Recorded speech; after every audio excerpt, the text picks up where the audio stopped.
Bismillahirrahmanirrahim. Alhamdulillahilladzi tanazzaha 'anis satiri wal hijab wa zahara fi kulli syai'in lidzawil albab. Asyhadu an la ilaha illallah wahdahu la syarika lah al-malikul wahhab. Wa ashhadu anna sayyidana Muhammadan abduhu wa rasuluhul awwab. Allahumma salli wa sallim ala sayyidina Muhammadin al-hakimi bil adli was sawab wa ala alihi wa sahbihi wa dhurriyyatihi ila yaumil ma'ab. Salatu wa salaman daimaini mutalazimaini ila yaumil hisab. Amma ba'du. Yang kita hormati dan kita cintai para habaib dan alim ulama, para muhibbin, hadirin, hadirat, rahimakumullah.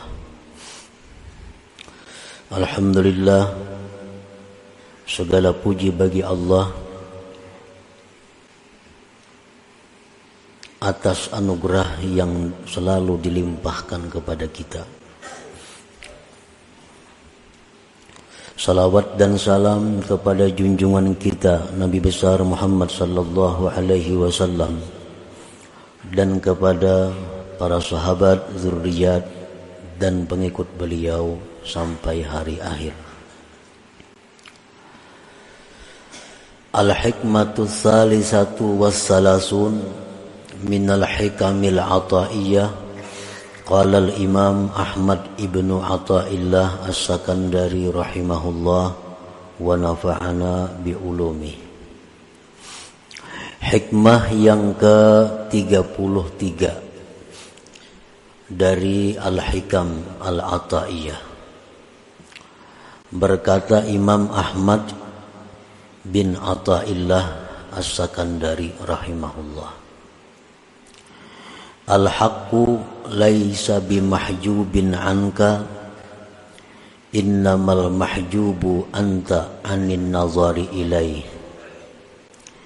Idh law hajabahu syai'un lasatarahu ma hajabah, walau kana lahu satirun lakana liwujudihi hasirun, wa kullu hasirin li syai'in fahuwa lahu qahir, wa huwal qahiru fauqa ibadi. Yang artinya hikmah ke-33, bermula Tuhan kita Allah subhanahu wa ta'ala, tidaklah dia terdinding daripada engkau. Hanya saja yang terdinding itu adalah engkau daripada memandang kepadanya. Karena jikalau mendinding akan Allah oleh sesuatu, niscaya menutupi akan Allah oleh sesuatu yang mendinding dia. Jikalau ada bagi Allah sesuatu yang menutupi, niscaya bagi adanya Allah itu ada yang membatasi. Dan tiap-tiap yang membatasi bagi sesuatu, maka yang membatasi itu bagi yang dibatasi menguasai, mengalahkan. Sedangkan Allah maha mengalahkan di atas hamba-hambanya. Para muhibbin rahimakumullah, itulah kurang lebihnya terjemah daripada hikmah yang ke-33. Maksudnya adalah yastahilu fi haqqihi ta'ala al-hijabu fala syai'a yahjubuhu li'annahu akbaru kulli syai' wa azharu kulli syai'. Mustahil artinya tidak diterima akal pada hak Allah Ta'ala itu hijab, dinding. maka tidak ada sesuatu yang bisa mendinding Allah. Kadada nangkawa mendinding Allah. Jadi mustahil Allah Ta'ala itu terdinding oleh sesuatu, sehingga tidak bisa dilihat dengan mata hati kita. Kenapa Tuhan Allah Subhanahu wa Ta'ala itu tidak bisa didinding, ditutupi oleh sesuatu? Karena Allah itu paling besar sesuatu dan paling nampak sesuatu.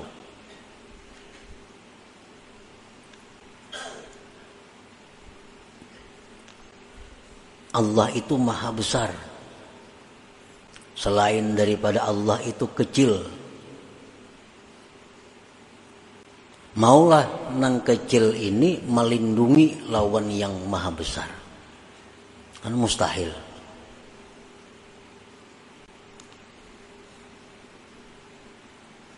Sesuatu yang nampak, yang jelas, itu kada akan bisa didinding, ditutupi oleh sesuatu yang samar, yang kada jelas. Wa idza lam tarahu wa huwa akbaru wa azharu min kulli syai' fa syai'un fika yahjubuka an musyahadatihi.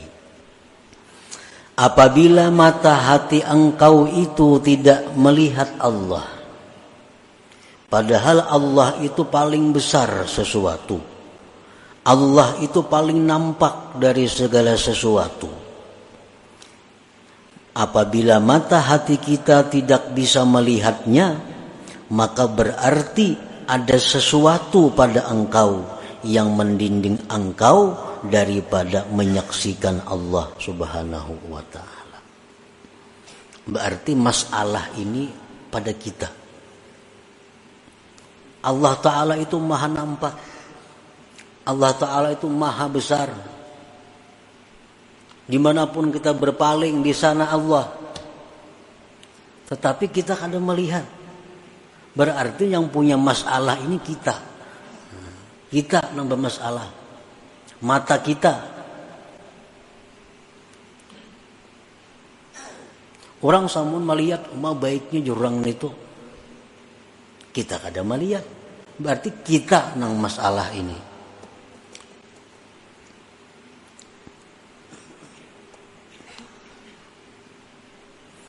Nah, apakah sebabnya kita itu tidak bisa musyahadah kepada Allah?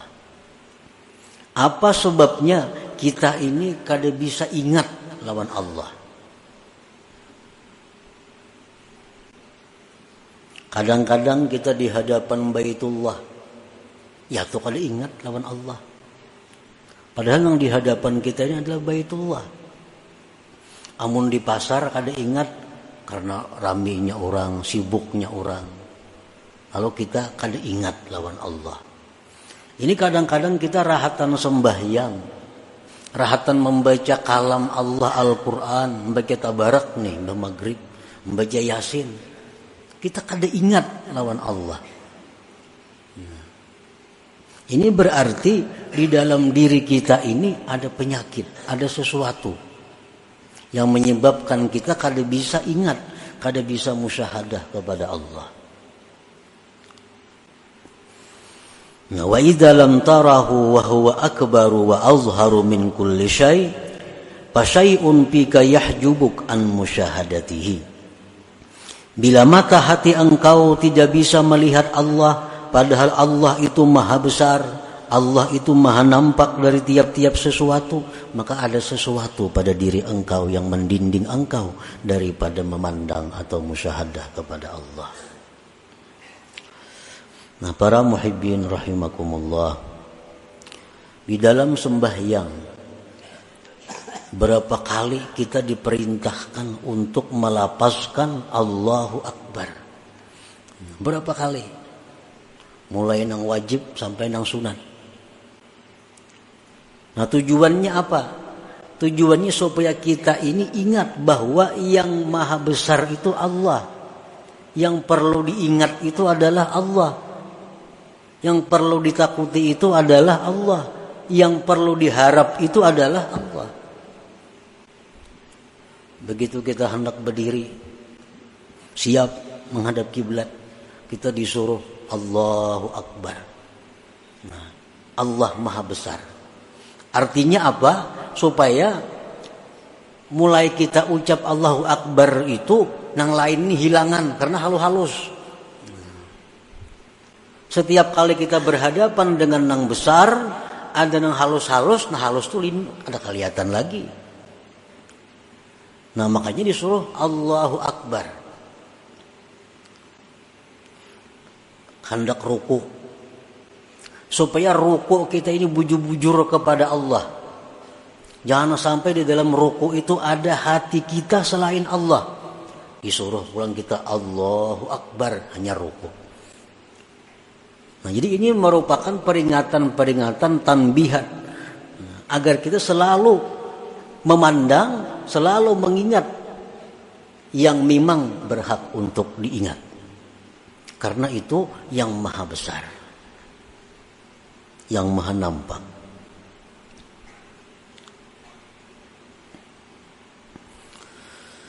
Nah, apabila kita sudah mengakui Allahu Akbar, Allah itu maha besar, sudah meyakini Allah itu maha nampak, Allah itu sangat jelas, tapi kita kada bisa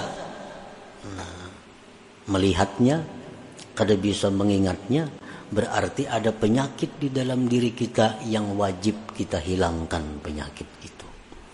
Yang wajib kita tinggalkan penyakit itu.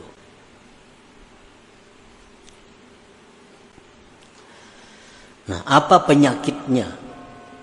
Sehingga kita ini kada bisa musyahadah lawan Allah.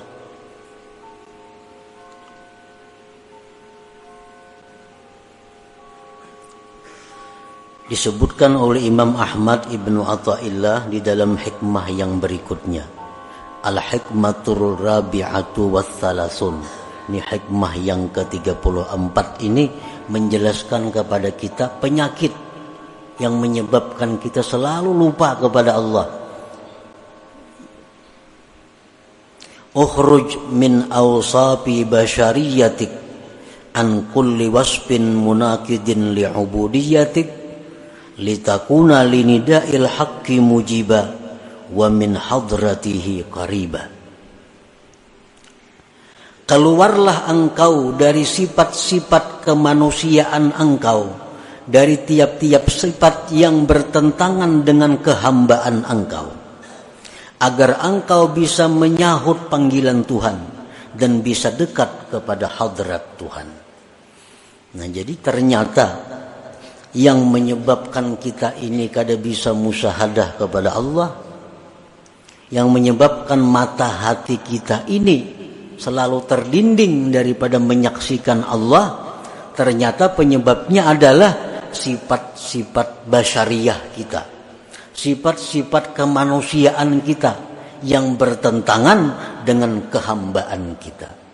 Kan kita ini hamba, kita mengakui pada kita ini hamba,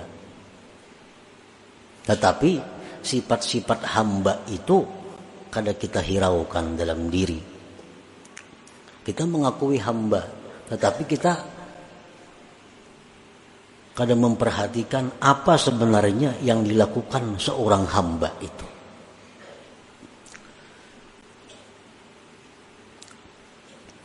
Nah, maksud daripada hikmah yang ke-34 ini adalah khalli qalbak anis sifatil mazmumah al-bahimiyyati was-sabu'iyyati wasyaitaniyati war-rabbaniyah wa halliha bi sifatil ubudiyah yukshaf lakal hijab alladzi fik fatarallaha akbar wa azhara kulli syai.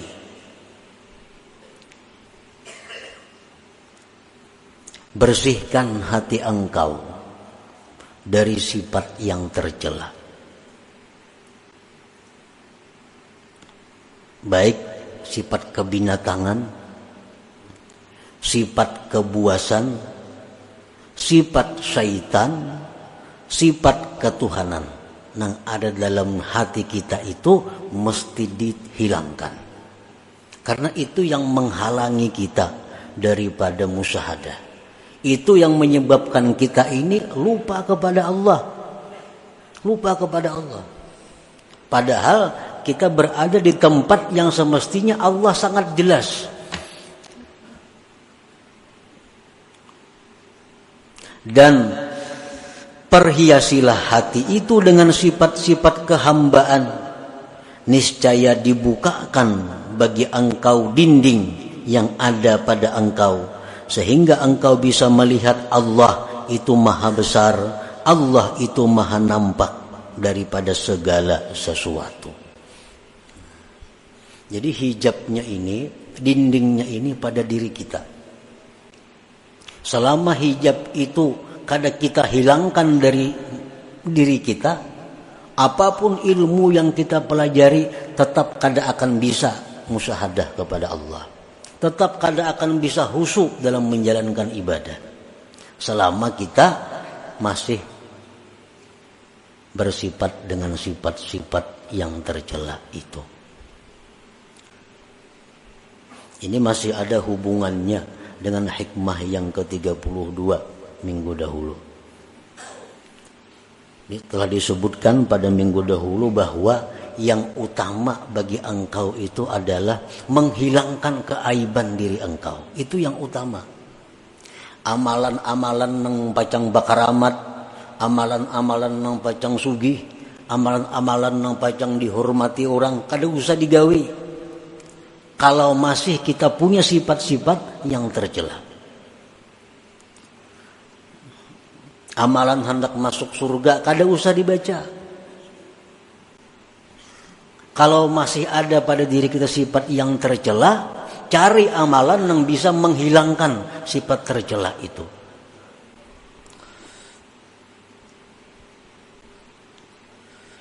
Sifat bahimiyah. Kita lahir ke dunia, seorang manusia ini disertai dengan 4 sifat itu. Sifat kebinatangan, kebuasan, sifat syaitan, dan sifat ketuhanan. Keempat-empatnya ini mesti dibersihkan. Sifat bahimiyah itu macam apa? Kebinatangan itu kaqada'i syahwatil batni wal farji wa ma yatba'uhuma min hubbiz zinah wa hubbil mal. Sifat kebinatangan yang ada pada diri kita ini adalah selalu ingin meluluskan syahwat perut dan syahwat kemaluan. Ini sifat kebinatangan. Nang jadi prioritasnya adalah makan dan kawin. Bahasa kita ini itu. Pikirannya nih makan lawan kawin. Nah ini sifat kebinatangan yang menyebabkan kita kada kau ingat lawan Tuhan.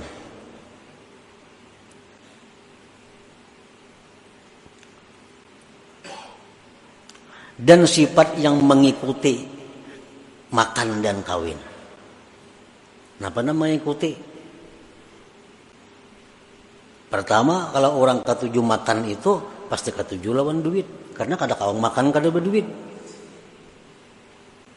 Bila orang ketujuh kawin itu ketujuh berhias perlu duit. Kawin tuh perlu berhias. Nukar baju nang hanyar, nukar ini, nukar itu, beraksi. Supaya dilirik orang, supaya diketujui orang, berhias, berdandan, biaya mahal.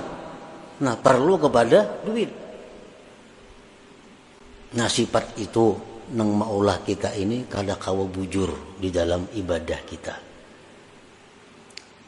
Rahatan sambahyang nang dipikirkan, mbah ini kan aku makan apa? Nah rahatan sambahyang. Mbah sambahyang nih. Ini mbah sambahyang nih kasaruan kayaknya nih. Napa ka iwaknya di saruan nih? Dalam sambahyang mikirakan iwak di saruan nih napa? Nah, ini sifat kebinatangan. Nah itu nang kita bujurakan. Jadi amun ada amalan-amalan nang supaya hilang, nang supaya bersih kita dari sifat kebinatangan, itu amalan nang perlu kita amalkan. Misalnya ada amalan bila kita baca ini, kita akan bisa mengendalikan nafsu kita. Nah itu amalan yang paling bagus dibaca. Kada usah minta amalan yang ilmu laduni, kada usah. Kada usah minta amalan supaya doa mustajab, kada usah. Kada usah minta amalan supaya rezeki datang, kada usah. Selama dalam diri kita ada sifat yang tercela. Sifat kebuasan, kal ghadab, seperti marah. Marah tuh buas. Sedikit-sedikit sari, sedikit-sedikit sari. Nah, orang nang penyarikan ini terdinding juga, kada akan bisa musyahadah kepada Allah. Kal ghadab wa adamir ra'fati war rahmah, ketiadaan sayang kepada makhluk Allah, itu sifat kebuasan. Sifat syaitaniyah, kal hasadi, seperti dengki. Dengki ini sifat syaitan. Syaitan sangat dengki kepada kita, karena kita ini adalah manusia yang diberi Allah macam-macam keistimewaan, dan ingin selalu berusaha menghilangkan keistimewaan yang ada pada diri kita itu. Apalagi sifat syaitan itu idmarisu, menyembunyikan kejahatan di dalam dirinya. Syaitan tuh pikirannya supaya orang tuh ke neraka itu aja. Nah, jadi pikiran syaitan itu supaya orang tuh tak masuk neraka, supaya orang itu maksiat. Nah, kalau dalam diri kita ini ada pikiran supaya orang itu kalah daripada kita, supaya orang itu rugi, kita nang untung, supaya orang itu sakit, kita nang nyaman. Nah, selama pikiran itu ada pada diri kita, berarti kita ini ada sifat syaitan. Sifat syaitan. Dan itu mendinding kita daripada ingat kepada Allah. Wasifatur rabbaniyah, sifat ketuhanan itu apa? Sifat ketuhanan itu kal isti'la, seperti hendak berkuasa. Nah, orang ini katuju hendak jadi ketua aja gawiannya. Bila kada jadi ketua, ini mundur. Nah, kita berkumpulan di kampung nih. Ini hendak jadi ketua, diulah wakil, ini mundur. Ini sifat ketuhanan. Kan Tuhan itu menguasai. Apalagi sifat ketuhanan hubbul madah wassana. Orang ini katuju dipuji, diambung. Nah, bila dipuji, bila diambung, wah, sanang banainya. Minum gini biarakannya. Hubbus sana. Bila dalam diri kita ini ada sifat macam itu, suka dipuji orang, apalagi mencari-cari pujian.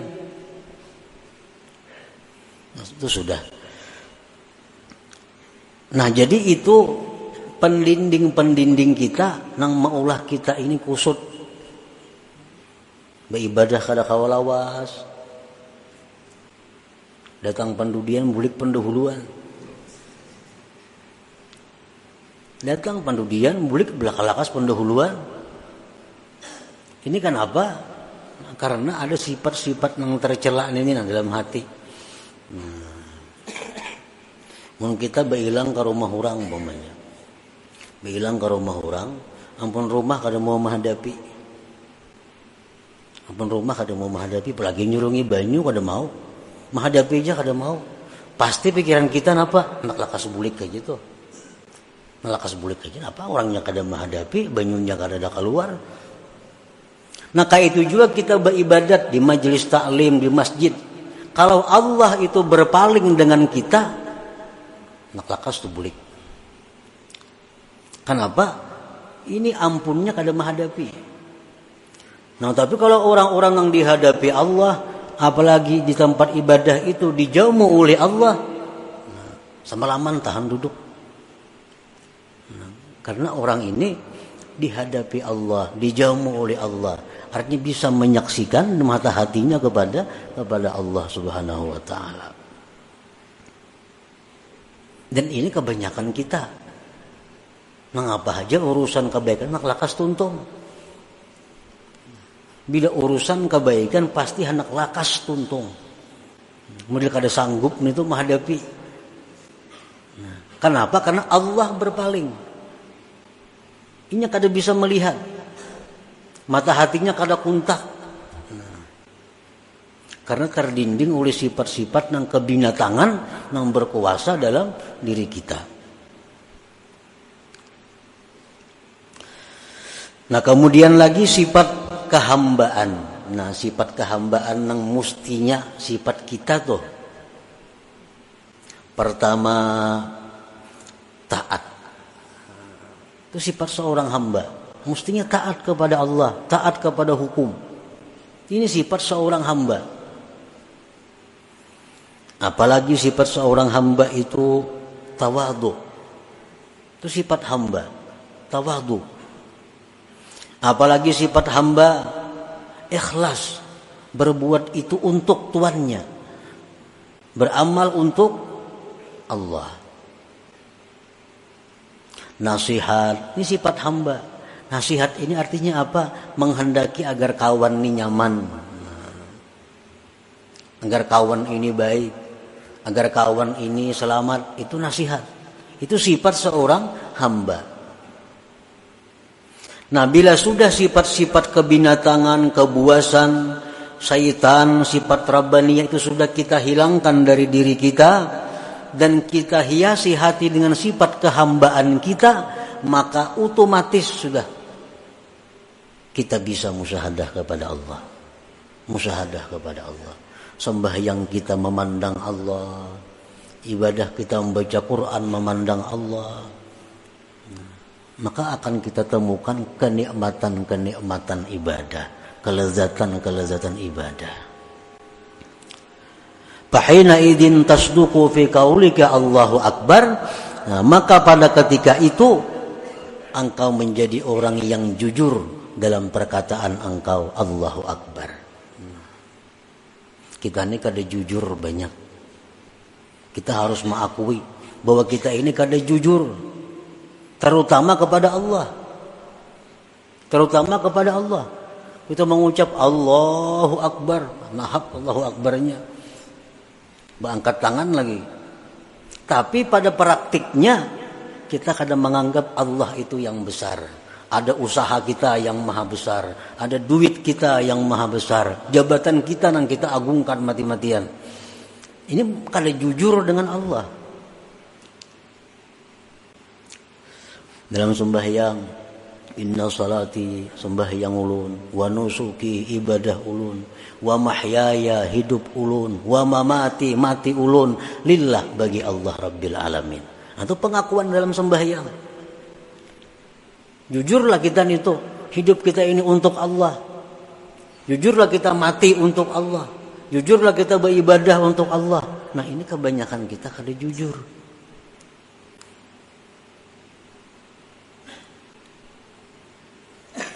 Nah, jadi istighfar, permintaan ampun kita kepada Allah itu yang utama adalah kita minta ampun kepada Allah atas ketidakjujuran kita kepada Allah itu.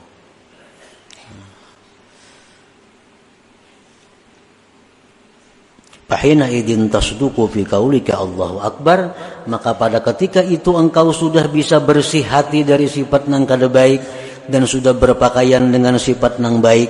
Pada ketika itu engkau bisa musyahadah kepada Allah, maka jujurlah engkau dalam perkataan engkau Allahu Akbar itu.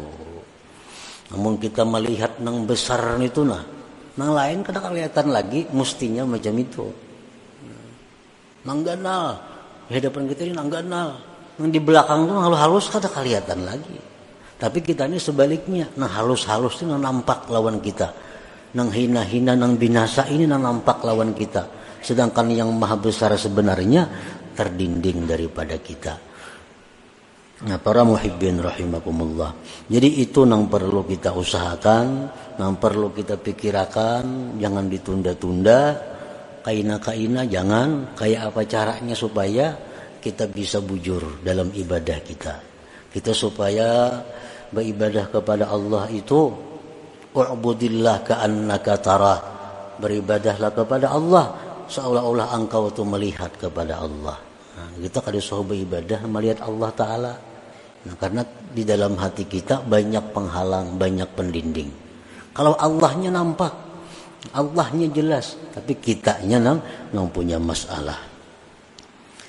Nah, jadi tugas kita adalah mempelajari ilmu kayak apa cara supaya bisa demikian.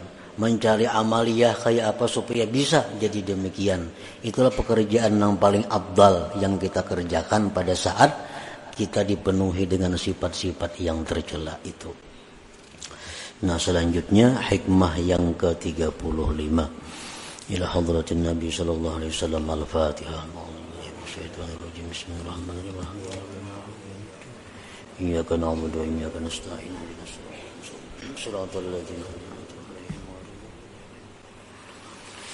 يا الله بها يا الله بها يا الله بحسن الخاتمة يا الله بها يا الله بها يا الله بحسن الخاتمة يا الله بها يا الله بها يا الله بحسن الخاتمة فيا أيها الرجل منه شفاعة صلوا عليه وسلموا تسليما اللهم صل وسلم